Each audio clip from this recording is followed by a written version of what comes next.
धन कमाउन परदेश छिरेका बुबा वर्षौंसम्म घर नफर्किसकेपछि अहिले आमा पनि परदेश छिर्नुभयो। घरमा सानो भाइलाई हुर्काउँदै पढाउँदै लेखाउँदै आफू पनि पढ्ने गरेकी छिन् यी बहिनीले। दर्शक महानुभाव नमस्कार, म वीरेन्द्र घरती अहिले अत्यन्तै दुर्गम मानिने गङ्गादेव गाउँपालिकामा छु। सल्यानको सिमानासँग जोडिएको यो दुर्गम गाउँमा साथमा बुवा आमा नभए तापनि दुःख सुख गर्दै पढ्दै लेख्दै अघि बढिरहेकी निर्मला, जसले यति मिठो गाउँछिन्। अब जाउँला रेलैमा माया तिम्रो साथैमा, अब जाउँला रेलैमा माया तिम्रो साथैमा।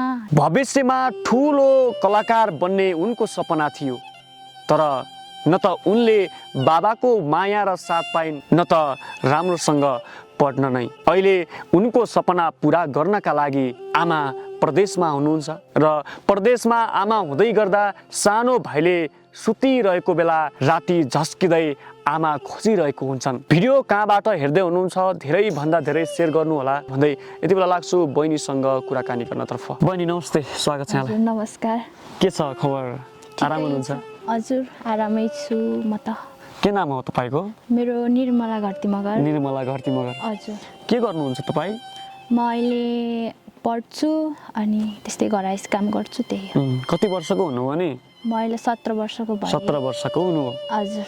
अनि तपाईँ एकदमै मिठो गाउनुहुन्छ भनेर खबर पाएँ, अनि त्यति टाढादेखि आज तपाईँको गीत सुन्नका लागि अनि आम दर्शकहरूमा चाहिँ तपाईँको आवाजलाई पुर्याउनका लागि म यहाँ आएको छु। सुरुमा एउटा गीत सुनौ, त्यसपछि अरू भलाकुसारी गरौँला। सुनौ। बैरी भएछ यो सारा दुनियाँ चोखो मायाको, हाम्रो मायामा कुरा चल्यो जात र भातको। मानिस ठुलो दिनले हुन्छ, रगत सबको रातो हुन्छ। खै कुरा बुझेको, खै कुरा बुझेको। अब जाउँला रेलैमा माया तिम्रो साथैमा, अब जाउँला रेलैमा माया तिम्रो साथैमा। कहाँबाट सिक्नुभयो यस्तो मिठो गीत गाउने? यत्तिकै घर कहिलेकाहीँ गाउँथेँ, घाँस गएको बेला गाउँथेँ, त्यस्तै हो, त्यहीबाट सिकेको। हजुर। यस्तो दुर्गम ठाउँमा पनि यति मिठो गीत गाउने मान्छे हुनुहुँदो रहेछ, एकदमै खुसी लाग्यो आज। अनि तपाईँहरू गीतहरू चाहिँ कहाँबाट सुन्नुहुन्छ, कहाँबाट हेर्नुहुन्छ? पहिला त साथीहरूको मोबाइलबाट, कहिलेकाहीँ मम्मीको मोबाइलबाट हेर्थ्यौँ, अनि कहिलेकाहीँ रेडियो नि सुन्थ्यौँ। अब अहिले त अब म 11 मा पढिसकेपछि मम्मीले मोबाइल किनिदिइसकेपछि अलिअलि गीत सुन्ने भयो, त्यहीबाट। त्यही हो, जस आफ्नै मोबाइलमा सुन्ने गर्नुहुन्छ। हजुर। अनि घरमा चाहिँ को हुनुहुन्छ तपाईँहरू? घरमा त हामी मम्मी म भाइ मात्रै छौँ, अनि मम्मी नि विदेश जानुभयो, अहिले त 2 महिना मात्रै छौँ। हजुर। अनि कहिले जानुभएको मम्मी चाहिँ विदेश? मम्मी गएको 3 महिना जति भयो। 3 महिना जति भयो। हजुर। अनि हजुरले बाबाको कुरा गर्नु भएन, बाबा चाहिँ कहाँ हुनुहुन्छ? खै बाबा त अब म 3-4 वर्ष हुँदाखेरि विदेश जानुभयो, अनि त्यसपछि हालखबर के छ, कता हुनुहुन्छ एकुरै बेपत्ता हुनुभयो, थाहै छैन। कुन ठाउँ जानुभयो, के जानुभयो, कता जानुभयो, त्यो थाहै छैन। अनि तपाईँ 4 वर्ष हुँदाखेरि तपाईँको बुवा विदेश गयो? हजुर। अहिलेसम्म सम्पर्कमा हुनुहुन्न? कस्तो बिचमा तपाईँको बुवा सम्पर्कमा आएर फेरि सम्पर्क बिन हुनुभयो कि गएदेखि चाहिँ सम्पर्कमै हुनुहुन्न तपाईँहरूसँग? बिचमा कहिलेकाहीँ फोन त गर्नुहुन्थ्यो अरे, अनि त्यसपछि त्यत्तिको फोन नै राम्रो नगर्ने के, अनि फेरि त्यत्तिकै बेपत्ता हुनुभयो। बिचमा कहिलेकाहीँ यतैबाट कहिलेकाहीँ गरेपछि गर्ने, नत्र भने त नबोल्ने, अनि पछि त झन् एकुरै हराउनु भयो। तपाईँ चिन्नुहुन्छ तपाईँको बुवालाई? बिर्सिसकेँ मैले त आजभोलि त। पहिला त अलिअलि कता कता याद आउँथ्यो, अहिले त बिर्सेँ सबै। कस्तो हुनुहुन्थ्यो त्यो नि थाहा छैन। फोटोहरू हेर्नुहुन्छ कि नै? फोटोहरू होला नि? हजुर छ एउटा फोटो छ त्यही हेर्छु एउटा मात्रै हजुर एउटा छ त्यही नि त्यो धुलाको फोटा पहिलेको थियो अनि त्यही हेर्छु बुवालाई त्यो फोटो हेरेर कतिको सम्झिनुहुन्छ अहिले भन्नुहोस् त तपाईँ 17 वर्षको भइसक्नु याद त लास्टै आउँछ अब के गर्नु सम्झिने त सम्झिनै पर्यो अब जन्म दिने बाबा भएपछि अब बाबाले पो हामीलाई बिर्सिनु भएको र हामीले त बिर्सेको होइन नि त त्यही भएर अब याद त आउँछ धेरै आउँछ पिर लाग्छ हजुर लास्टै है हजुर बाबा नहुँदा गाह्रो हुन्छ हजुर लास्टै गाह्रो हुन्छ अहिले त 11मा पढ्ने भइसक्नुभयो तपाईँ हजुर आमाले दुःख सुख गरेर पढाउनु भयो हजुर तर बाबाको माया भन्ने तपाईँले पाउनु भएन है बाबाको माया आजसम्म पाइनँ मैले त कस्तो हुन्छ त्यो नि थाहा पाइनँ अब बाबा भन्यो नि मम्मी भन्यो सबै मेरो लागि त मम्मी हुनुहुन्छ है हजुर अर्को एउटा गीत सुनाऊ त्यसपछि कुराकानी गरौँला चर्किएको ऐना सरी फुट्यो हाम्रो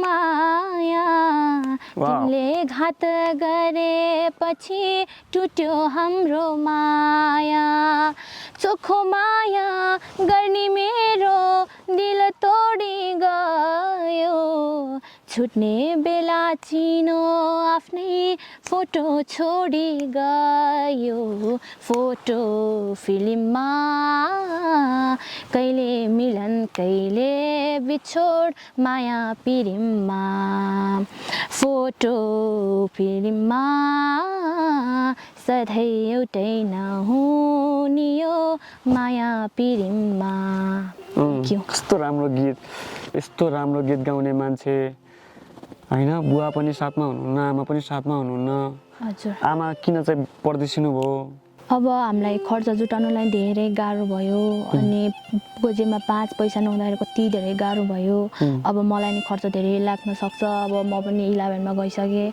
अब भाइलाई पनि अब खर्च बिस्तारै लाग्ने होला खर्च जुटाउन कसले पो दिन्छ र हौ जुटाउन अनि त्यही भएर मम्मी विदेशमा जानुभयो धेरै गाह्रो भयो अनि त्यही भएर ऋण काटेर जानु हो हजुर ऋण काटेर जानुभयो कसले दियो ऋण कहाँबाट लिनुभयो कति काट्नु भएको छ ऋण जाँदाखेरि त 3 लाखसम्म लाग्यो कि हो माथि ठुल मम्मीहरूले अनि माइली मम्मीहरूले गर्दा ऋण काटेर जानुभयो कतिको पीडा लाग्छ बहिनी घरमा बाबा आमाको साथमा बस्नु नपाउँदाको पीडा कस्तो हुँदो रहेछ धेरै पीडा हुन्छ अरूको आमा बाबा हुन्छ साथमा हाम्रो त कोही हुन्न 2 जना मात्रै हुन्छौँ अनि सुत्दाखेरि पनि कति धेरै गाह्रो हुन्छ एक्लै सुत्नुपर्छ कहिलेकाहीँ अनि सानो भाइ नि सानो छ अनि त्यो नि निदाइहाल्छ एक्लै सम्झिनुपर्छ निदै लाग्दैन कतिखेर त कस्तो गाह्रो हुन्छ के सम्झिनुहुन्छ अब मम्मी साथमा भइदिएको भए राम्रो हुन्थ्यो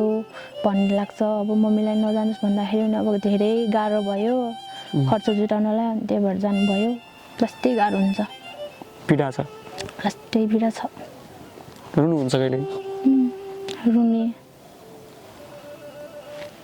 के सम्झेर रुनुहुन्छ तपाईँ भन्नुहोस् त के दुःख पीडाहरू सम्झिनुहुन्छ हामीसँग पनि बाबा साथमा भइदिएको भए मम्मी जानुहुन्थेन होला अरूको बाबाहरू हुनुहुन्छ हाम्रो बाबा हुनुहुन्न अनि अहिले त झन् मम्मी नै हुनुहुन्न मम्मी पनि साथमा भइदिएको भए कति राम्रो हुन्थ्यो होला भन्ने लाग्छ अनि लास्टै गाह्रो हुन्छ सायदै बुबा परदेश गएको मान्छे घर फर्किएको भए होइन तपाईँहरूले यसरी मानसिक रूपमा तनाव पनि हुने थिएन हजुर आमा परदेशिनु पनि पर्ने थिएन हजुर है हजुर भाइले कहिलेकाहीँ आमा खोज्नुहुन्छ होला है हजुर खोज्छ बाबा खोज्नुहुन्छ होला कसरी सम्झाउनुहुन्छ म त भाइ रुँदाखेरि अब आइहाल्नुहुन्छ तैँले पनि अब परिस्थिति बुझ्नुपर्छ तँ नि अब ठुलो हुन लागिस् भन्छु रुन्छ मम्मीलाई खोज्छ कहिलेकाहीँ राति सुतेको बेला पनि आफै उठ्छ र रुन्छ आफै भन्छ मम्मी खै भन्छ कहिलेकाहीँ अनि के भन्छ अरे मम्मी आउनु भएको छैन पछि आउनुहुन्छ भन्दै सुताउँदै गर्छ सपनीमा देख्नुहुन्छ होला है हजुर उठेर आमा खोज्नुहुन्छ हजुर कहिलेकाहीँ खोज्छ पीडा छ हजुर अर्को एउटा गीत सुनाउनुहोस् सिरीमा सिरी बतासै चल्यो सुसिल्दै मिठो धुन चाँदनी रङ्ग बोकेर छायो धरतीमै हेर जुन चाँदनी रङ्ग बोकेर छायो धरतीमै हेर जुन झिलिमिली झिलिमिली झिलिमिली झिलिमिली जुनेलियो रात आऊ सँगी साथी हो नाचौँ एकै साथ हो आऊ सँगी साथी हो नाचौँ एकै साथ। हजुर तपाईँ फिल्मी विधाहरू अलिक बढी मन पराउनुहुन्छ कि के हो? हजुर त्यस्तै त्यस्तै भन्नुपर्छ है। हजुर अनि अरू कस्ता कस्ता गीतहरू गाउनुहुन्छ? अलिअलि लोकदोहोरी गीत अनि त्यसपछि अनि अलिअलि स्याड भएको गीत त्यस्तै त धेरै त आउँदैन, त्यति धेरै नै आउँदैन। लोकदोहोरी गीतहरू पनि सुन्नुहुन्छ?